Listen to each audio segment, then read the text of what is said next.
या उपनगराचे पालकमंत्री आदरणीय ॲडव्होकेट असे सेलर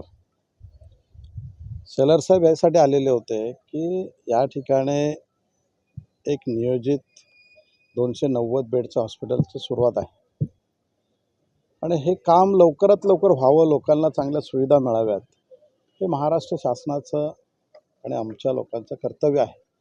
या दृष्टिकोनातून महानगरपालिकेचे अधिकारी असतील, ठेकेदार असेल, या लोकांना काय अडचणी आहेत का, हे प्रोजेक्ट एवढं लेट का होतं आहे, हे सर्व पाहणी करण्यासाठी आज या ठिकाणी आलेले होते। आणि या चांदिवलीमधील अजून एक प्रसूतिगृह आहे, ते बांधलेलं आहे, परंतु महानगरपालिका अजून सुरू केलेलं नाही। म्हणून महानगरपालिकेचे संबंधित अधिकाऱ्यांना घेऊन या ठिकाणी पाहणी दौरा होता आणि या ठिकाणी हॉस्पिटल लवकरात लवकर लोकांच्या सेवेसाठी महानगरपालिकेने बांधून द्यावं, ही पाहणी करण्यासाठी या ठिकाणी आलेले होते। त्या ठिकाणी इमारत बांधून झालेली आहे, मध्ये काही तोडफोड झालेली होती।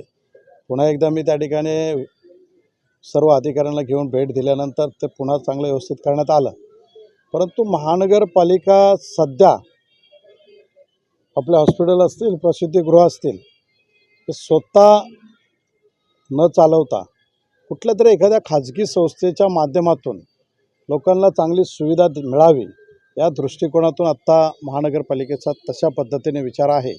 आणि म्हणून महानगरपालिका ते प्रसूतिगृह कुठल्या तरी एखाद्या चांगल्या डॉक्टरला माहिती असणारी, ज्यांच्याकडे यंत्रणा असणारी अशा लोकांनी चालवावं, या पद्धतीने 5-6 महिन्यापासून ते प्रयत्न करतायत। लवकरच त्याचं टेंडर निघेल आणि त्या टेंडरच्या माध्यमातून ते प्रसूतिगृह कुठल्या तरी खाजगी माध्यमातून त्या ठिकाणी चालवायला दिलं जाईल आणि महानगरपालिकेच्या नियमाप्रमाणे लोकांना सुविधा दिल्या जातील। 20 वर्षामध्ये लोकांनी फक्त स्वप्न पाहिलं होतं, पण झालं नव्हतं। लोकांनी मला या विभागाची सेवा करायची संधी दिल्यानंतर लोकांना कोरोनामध्ये काय अडचण होत होती ह्याचं मी पाहिलेलं होतं, म्हणून त्या माध्यमातून हॉस्पिटलची गरज आहे। या चांदिवलीमध्ये या कुर्ल्याच्या ठिकाणी छोटंसं बाबा हॉस्पिटल आहे, परंतु मोठं हॉस्पिटल नाही आहे। आणि म्हणून या ठिकाणी एक चांगलं महानगरपालिकेच्या माध्यमातून एक चांगलं हॉस्पिटल व्हावं, या दृष्टिकोनातून लोकांना दिलेला शब्द पूर्ण करण्याचं काम या ठिकाणी सुरू आहे।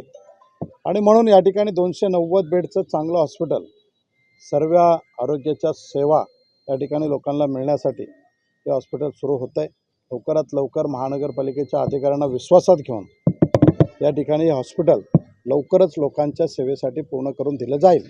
धन्यवाद।